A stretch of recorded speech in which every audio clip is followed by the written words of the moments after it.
Hey, what's going on, everybody? This is Neil Villapiano. Welcome back to episode 4 of the NVP Show.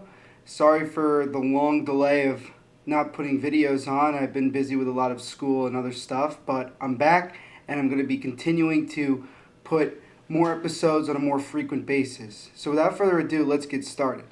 First thing we're going to go over today is the college football playoff semifinals are in just a few days. The first game we're going to talk about is the Orange Bowl between Oklahoma and Clemson. This is going to be a very interesting game with two high-powered, fast-paced offenses.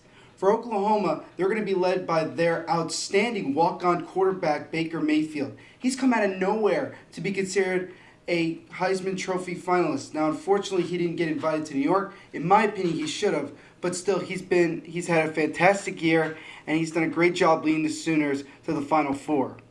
Looking at the side for the Clemson Tigers, they've been number one for most of the year, and they're actually predicted to lose to Oklahoma in the Orange Bowl, and that really surprises me. I honestly thought that Clemson would be easy favorites over Oklahoma, but Clemson is led by their Heisman finalist quarterback Deshaun Watson, who has in some ways quietly become probably the best quarterback going into maybe even the draft if he decides to come out. But if he doesn't, he's a definite favorite to win next year's Heisman Trophy. All in all, both teams look very solid. I've had a chance to see some behind the scenes on my Snapchat and my Instagram and even on Twitter. And I will post all of those in the description below so you guys can follow me and keep up to date with all the sports that you need to know about. But my prediction for this game is I think that Oklahoma is going to come away with the victory, winning 45-42. I think it's going to be a very high, fast-paced scoring game. I think both defenses are going to have a lot of problems stopping these offenses, and I wouldn't be surprised if it even has to go to overtime. And let's go to the other game now. The new Goodyear Cotton Bowl between number 3 Michigan State and number 2 Alabama. Now, Michigan State has been, as you can say, the Cinderella team, the team of destiny. They've had some incredible victories this year with that muff snap against Michigan to beat them, beating Ohio State without their starting quarterback, Connor Cook, had to use 2 quarterbacks to win that game, but found a way to get it done, and beat the undefeated Iowa Hawkeyes in the Big Ten championship game, and now all of a sudden are in the Final Four and one win away from going to Arizona to play for the national title.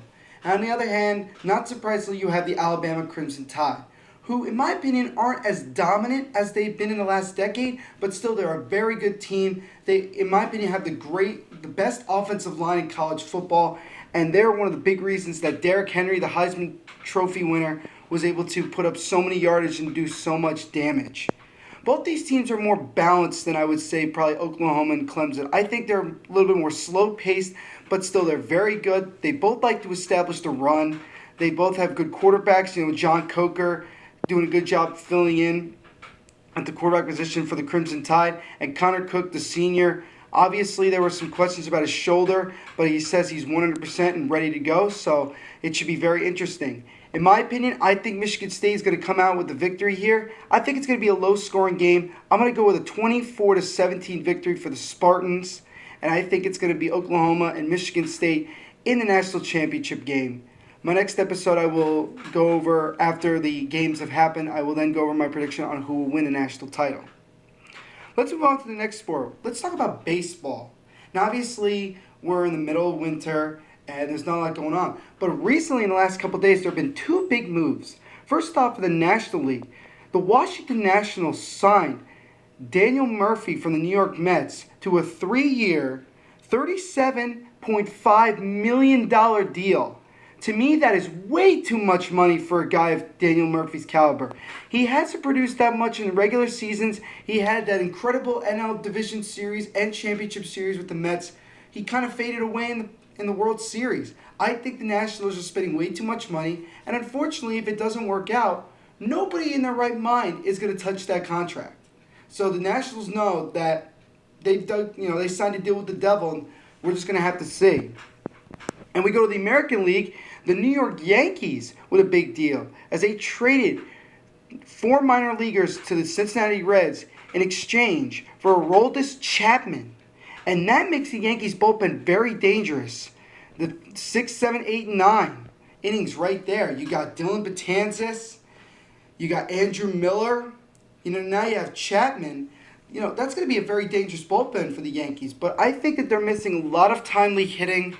I think they need to find some guys who can come through in big moments and get some really timely hits. I think the Yankees missed out on one particular player this year, and that was Neil Walker, the second baseman who was traded from the Pittsburgh Pirates to the New York Mets. He's a switch-hitting second baseman.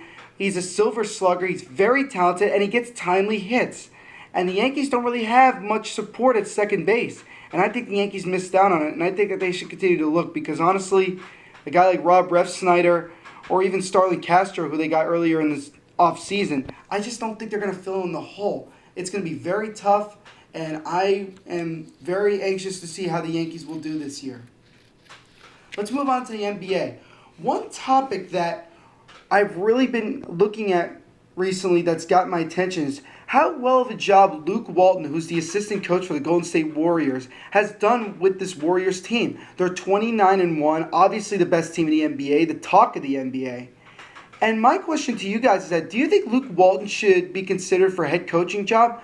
Obviously, none of these wins and even that loss count for his head coaching career. He's been named head coach of the month numerous times, but he hasn't been counted for any of those wins, obviously, because he's the assistant coach. But do you think that Luke Walton, he's pretty young for a coach, but do you think he could be considered for a head coaching job? In my opinion, I think he should. I think he's done a fantastic job, like I said before, with this team, and I think that he'll continue to make them better, and I think the Warriors are definitely favorites to win it all again this year.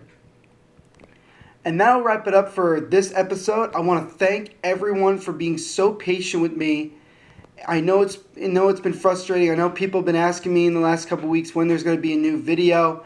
I promise you that next couple days I'll be getting more videos out, and I'm really excited to continue this and make this experience more and more enjoyable. So I want to say happy late Christmas to everybody, and I hope also everybody has a happy New Year. Peace out, everybody.